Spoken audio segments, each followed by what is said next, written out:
NEET আৰু UGCৰ যি net পৰীক্ষা, এই নেট পৰীক্ষাটোৰ ইতিমধ্যে ফলাফল ঘোষণা হৈছে আৰু এই ঘোষিত ফলাফলত কিন্তু ব্যাপক দুৰ্নীতিয়ে দেখা দিছে। এটা মন কৰিবলগীয়া কথা যে লাখ লাখ ছাত্ৰ ছাত্ৰী এই পৰীক্ষাত অৱতীৰ্ণ হৈছিল আৰু তাৰ পৰা কমচে কম 55,000 পৰীক্ষাৰ্থী তাৰ পৰা নিৰ্বাচিত হৈছিল। কিন্তু অতি দুৰ্ভাগ্যজনক কথা যে যোৱা 4 জুন তাৰিখে যিদিনাখন লোকসভাৰ নিৰ্বাচনৰ ফলাফল ঘোষণা কৰিছিল আৰু সেই দিনাখনেই সেই নীটৰ ফলাফল ঘোষণা কৰিছে। গতিকে ইয়াত যে চৰকাৰখনে যে ব্যাপক এটা দুৰ্নীতিৰ আশ্ৰয় লৈছে সেই কথা কিন্তু স্পষ্ট হৈ পৰিছে। গতিকে আমি অসম জাতীয়তাবাদী যুৱ ছাত্ৰ পৰিষদৰ কেন্দ্ৰীয় সমিতিয়ে আজি ঘোষণা কৰা সমগ্ৰ অসমৰ প্ৰতিখন জিলাৰ লগতে আজি আমি যোৰহাটতো এই নেট পৰীক্ষাত ব্যাপক বিসংগতিৰ ক্ষেত্ৰত খেলিমেলিৰ ক্ষেত্ৰত আমি যোৰহাট জিলা সমিতিয়ে আজি মিঠাপুখুৰী পাৰত আমি ভাৰতৰ শিক্ষামন্ত্ৰী ধৰ্মেন্দ্ৰ প্ৰধান আৰু অসমৰ ৰাজ্য চৰকাৰৰ শিক্ষামন্ত্ৰী ৰনোজ পেগুৰ প্ৰতিমূৰ্তি দাহ কৰি আমি এটা কথা সজোৰে দাবী কৰিছোঁ যে নীট আৰু নিট পৰীক্ষা দুইটা পুনৰবাৰ পতাৰ ব্যৱস্থা কৰক। ভাৰতৰ দুটা অতি গুৰুত্বপূৰ্ণ পৰীক্ষা নীট আৰু নেট, যিটো আমাৰ স্বাস্থ্যৰ লগত জড়িত, যিটো MBBS আৰু BDS আয়ুষৰ যিটো এডমিশ্যনৰ কাৰণে যিটো পৰীক্ষা পতা নীট যোৱা 5 মে তাৰিখে এইটো অনুষ্ঠিত হৈছিল আৰু অতি উচ্চ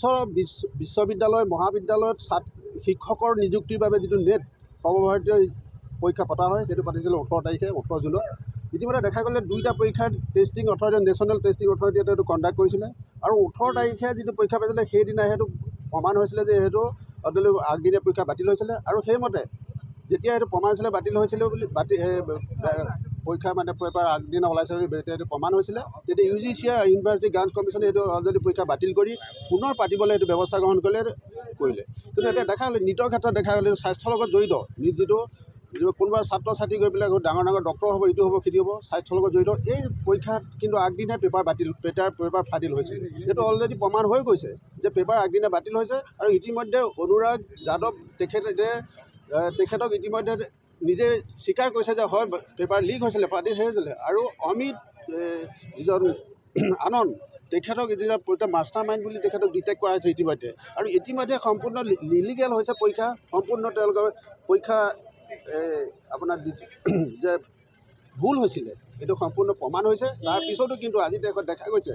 যে সুপ্ৰিম কোৰ্টৰ যিটো 1563জন ছাত্ৰ যিসকলে 5 নম্বৰ তেখেতসকলক অতিৰিক্ত দিয়া হৈছিলে বুলি কোৱা হৈছিলে সেই 1563জন ছাত্ৰৰ কাৰণে পুনৰ পৰীক্ষা পাতিবলৈ তেওঁলোকে সিদ্ধান্ত দিছে সুপ্ৰিম কোৰ্টে আৰু ভাৰত চৰকাৰেও কিন্তু সেই 15টাকে পৰীক্ষা পাতিম বুলি মানি লৈছে। আজি কিন্তু আমি অসম জাতীয়তাবাদী যুৱ ছাত্ৰ পৰিষদে আজি কেন্দ্ৰীয় সমিতিৰ নিৰ্দেশত আজি আমি কেন্দ্ৰীয় শিক্ষামন্ত্ৰী আৰু অসম চৰকাৰৰ শিক্ষামন্ত্ৰী আমি প্ৰতিকৃতি দাহ কৰি আমি প্ৰতিবাদ জনাইছোঁ যে অতি সোনকালে নীট পৰীক্ষা আৰু নেট পৰীক্ষা দুইটা সম্পূৰ্ণ বাতিল কৰি পেলাই নতুনকৈ পাতিব লাগে আৰু অন্যথা অনাগত দিনবিলাকত যে এইসকল যিসকল অনুপযোগী ছাত্ৰ হ'ব সেইসকলে যদি ডাক্তৰ হয় তেতিয়াহ'লে আমাৰ জীৱন সম্পদৰ প্ৰতি মানৱ সম্পদৰ প্ৰতি কিন্তু এটা ভয়াৱহ ৰূপ ধাৰণ কৰিব ভৱিষ্যতে।